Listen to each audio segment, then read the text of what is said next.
الحمد للہ وحدہ والصلاة والسلام علی من لا نبی بعدہ اما بعد فاعوذ باللہ من الشیطان الرجیم بسم اللہ الرحمن الرحیم قال اللہ تبارک و تعالی فی القرآن المجید کما ورد فی سورۃ البقرہ وقاتلوا فی سبیل اللہ الذین یقاتلونکم ولا تعتدوا ان اللہ لا یحب المعتدین۔ یہ آیت مبارکہ 190 نمبر آیت مبارکہ ہے سورہ بقرہ کی اور 24واں رکوع ہے۔ اس کا پرسپیکٹو یہ ہے، شان نزول یہ ہے کہ جب رسول اللہ صلی اللہ علیہ وسلم نے مکہ سے ہجرت کی تو یہ موقع اہل ایمان کے لیے، اسلام کے لیے اور غیر مسلمانوں کے لیے یہ بہت بڑا واقعہ تھا، اور یہ دلوں کے اوپر ایک روح تھا۔ کون اپنے گھر کو چھوڑتا ہے؟ کون اپنا علاقہ چھوڑتا ہے؟ اپنا محلہ چھوڑتا ہے؟ یہاں پر تو اللہ نے گھروں سے محبت ایسی رکھی ہے کہ کوئی حج کرنے بھی جائے تو بالآخر چاہے وہ زیادہ سے زیادہ بھی پیکج لے تو 40 دن کا بھی لے لے تو بالآخر وہ گھر کی یاد آنے لگتی ہے، اس کو بیوی بچوں کی یاد آتی ہے، چاہے وہ اللہ کے گھر میں ہے۔ یہ حقیقت ہے، پکی بات ہے، چاہے انہوں اتھی بات آتا بہت ہی مزہ آ گیا، لیکن گھر کی گھر گھر ہے، کیونکہ گھروں کو اللہ نے سکون قرار دیا ہے۔ یہ سکون ہے، فری ہو کے اگر بندہ کہیں سوتا ہے تو وہ اپنے گھر میں ہی آ کر سوتا ہے اور وہی اس کی تھکاوٹ اترتی ہے، تو گھر ہے۔ پھر گھروں کو چھوڑنا یہ مشکل مرحلہ ہے، آسان مرحلہ، اور پکا پکا چھوڑنا۔ پھر جس علاقے میں پلے بڑے جوان ہوئے اس علاقے کو کسی دنیاوی غرض سے نہیں کہ فلاں ملک دے وچ یا فلاں بڑے شہر میں چلے جائیں تو اپنا بزنس سیٹ کر لیں تو اتنے رہ لیے، صرف اللہ کی رضا کے لیے ہجرت کی، کوئی دنیاوی مقصد نہیں، ایک آنے کا۔ یہ بہت بڑا تھا، اور نبی اکرم صلی اللہ علیہ وسلم کو پیچھے مڑ کر بیت اللہ کو بار بار دیکھ رہے تھے اور دعائیں کر رہے تھے کہ اللہ مجھے جلدی ہی اپنے اس گھر کی طرف واپس لوٹانا۔ تو پھر اللہ رب العالمین نے نبی اکرم صلی اللہ علیہ وسلم کو لوٹایا، لیکن 8 سال لگ گئے۔ اب جب مکہ فتح ہو گیا، اب مکہ فتح ہونے کے اوپر یہ آیات نازل ہو گئی کہ آپ اب ان سے قتال کریں، ان سے جنگ کریں، ان کے ساتھ لڑائی کریں، اور ان کو بھی یہاں سے نکال دیں جیسے انہوں نے آپ کو یہاں سے نکالا تھا۔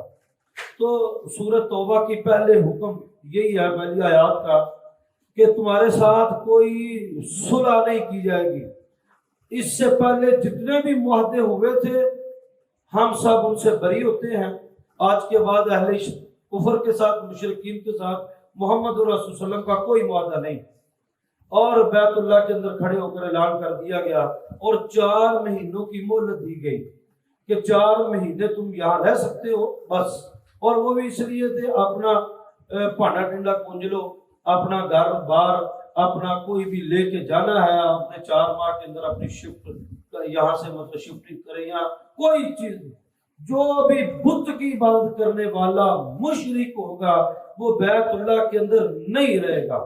اور اسی کے قصے کے اندر ہی تو پھر اکرمہ بن ابی جہل رضی اللہ تعالیٰ عنہ، اکرمہ جو ہے وہ مسلمان ہوئے کہ وہ بھی اپنا سامان اور بیوی بچوں کو لے کر کشتی کے اوپر سوار ہوئے جا رہے تھے، تو ببر کے اندر پھنسی، اور اس نے تو اپنے لات منات عزا حبل کو بلند آواز سے پکارا، تو کشتی کا جو ملا ہے وہ کہتا کو بھائی تو سانو بھی ڈوبے گا نال، اور یہاں پر محمد کا رب کام آتا ہے، یہ اتھے ہی نے خشکی چی لوگوں کو دسنا واسطے فلاں بھی یہ کر سکتا ہے تو فلاں بھی یہ کر سکتا ہے۔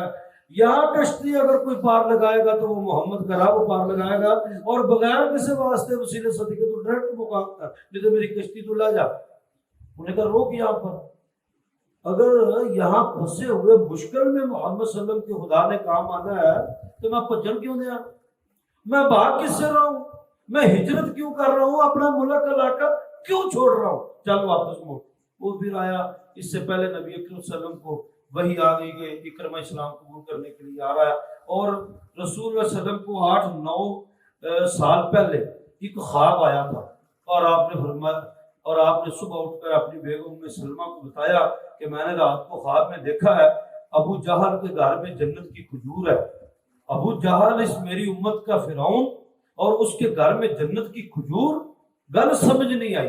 تو پھر جب یہ اکرمہ نے اسلام قبول کیا تو نبی صلی اللہ علیہ وسلم کو پھر اس خواب کی تعبیر بھی مل گئی کہ اچھا وہ خواب کا مطلب یہ تھا. تو یہاں پر پھر اللہ نے کھلی اجازت دے دیا علیہ ایمان کو کہ انہوں نے تمہیں تمہارے گھر سے نکالا, تم بھی ان کو اپنے گھروں سے نکالو. اصل میں بعض معاملات میں اللہ رب العالمین نے بدلوں کو آخرت پر محیط رکھا اور بعض بدلے دنیا میں پورے کیے. جیسے کہ غزوہ بدر کے اندر 70 کفار موقع پر مارے گئے اور جس نے حضرت بلال کے اوپر شدید ظلم کیا, نبی اکرم صلی اللہ علیہ وسلم نے فرمایا کہ جا بلال اس کو تم ہی قتل کرو گے. تو پھر اس کو حضرت بلال رضی اللہ تعالیٰ عنہ نے ہی قتل کیا.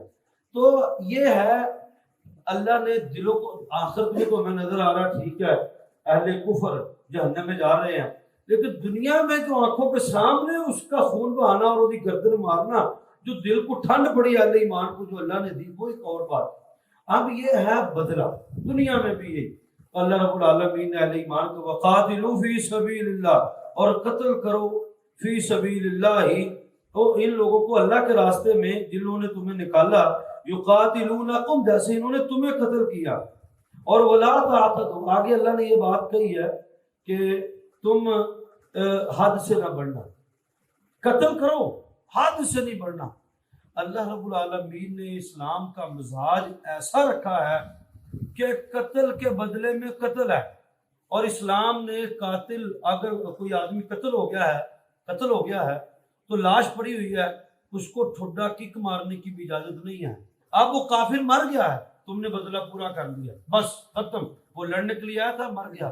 ان اللہ لا یحب المعتدین, کیونکہ اللہ حد سے بڑھنے والوں کو تو پسند کرتا ہی نہیں. کسی کے ساتھ محبت میں حد سے نہیں بڑھنا, کسی کے ساتھ نفرت میں حد سے نہیں بڑھنا. اللہ حد excess of everything is bad. ان اللہ لا یحب المعتدین, اللہ حد سے بڑھنے والوں کو ویسے ہی پسند نہیں کرتا.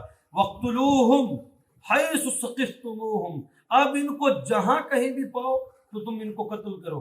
اسی لیے نبی اکرم صلی اللہ علیہ وسلم نے فرمایا, آپ جو واقعہ آتا ہے کہ حضرت حمزہ کا قاتل واشی بن حرب اور نبی اکرم صلی اللہ علیہ وسلم کی بیٹی کا قاتل بیت اللہ کے غلاف میں چھپے ہوئے تھے. اور عرب میں ہمیشہ سے یہ معمول رہا ہے جنگوں کا کہ جو بیت اللہ کے اندر داخل ہو گیا یا بیت اللہ کا غلاف پکڑ لے تو اس کو بھی اجازت ہوگی, انہوں قتل نہیں کیا جائے گا, اس کے لیے رعایت ہوگی. اللہ نے کہا کہ وقتلوہم حیث ثقفتموہم, تم ان کو اب قتل کرو جہاں کہیں بھی ہو. نبی صلی اللہ علیہ وسلم کو بتایا گیا کہ یہ 3 بندے, ایک کا مجھے نام نہیں آ رہا, 3 بندے تھے اور تینوں کو قتل کرنے کا باقاعدہ وارنٹ جاری ہوئے تھے نبی اکرم صلی اللہ علیہ وسلم سے کہ انہوں نے پھاڑ کے جتنے بھی قتل کر دیو. پتہ چلا کہ وہ بیت اللہ کے خلاف میں چھپے ہوئے ہیں. آپ نے فرمایا ان کو وہاں ہی قتل کرو. اب بیت اللہ کے اندر خون بہانا جائز نہیں ہے, یہ عرب سے پہلے اللہ کے رسول کے دور سے پہلے ہمیشہ سے ہی یہ حرمت چلتی آ رہی ہے پچھلے 2000 سال سے. لیکن حیث ثقفتموہم, جہاں کہیں بھی ہو, آپ نے فرمایا اتنے قتل کر دیو. ایک بندے نے آ کر بتایا واشی بن حرب کو کہ قتل کے وارنٹ بڑے سخت ہیں تو بچنا تو بھی اتنے بھی نہیں ہے, بہتر ہے کہ ڈائریکٹ اللہ کے رسول کے پاس پہنچ جاؤ, چھپتے چھپاتے اللہ کے رسول کے سپاہیوں کے قابو نہ آنا. کسی طریقے مدینے مسجد نبوی اللہ کے رسول صلی اللہ علیہ وسلم بیٹھے ہیں اپنے گھر میں مکہ میں, تو آپ وہاں پہنچ جاؤ قریش کے گھر میں. وہ وہاں پہنچ گیا, چھپتے چھپاتے چھتے پھلانگتے اللہ کے رسول کے پاس پہنچ, اللہ کے رسول معاف کر دے, اللہ کے رسول معاف کر دے. تو آپ نے فرمایا جاتے میں معاف کر دیں.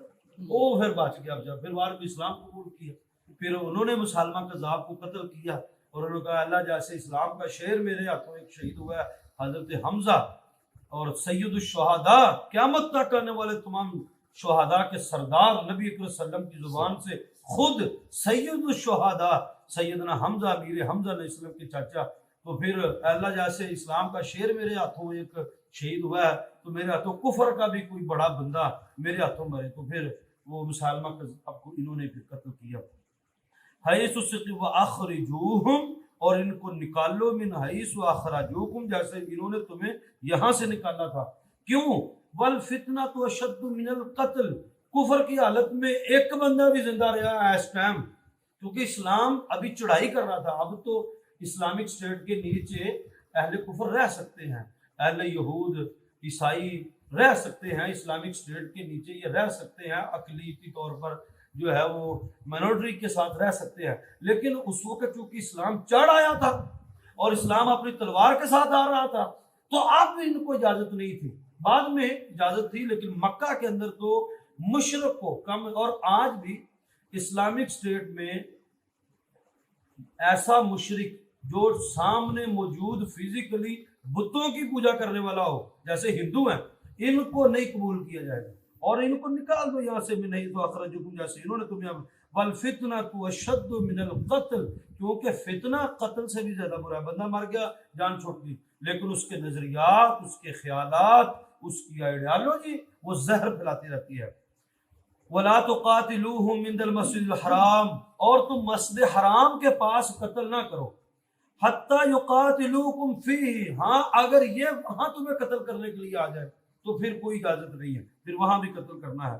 فَإِنْ قَاتَلُوكُمْ، اگر تمہیں وہ قتل کرے وہاں پر، فَاقْتُلُوهُمْ، تو تم بھی ان کو وہاں پر قتل کرو.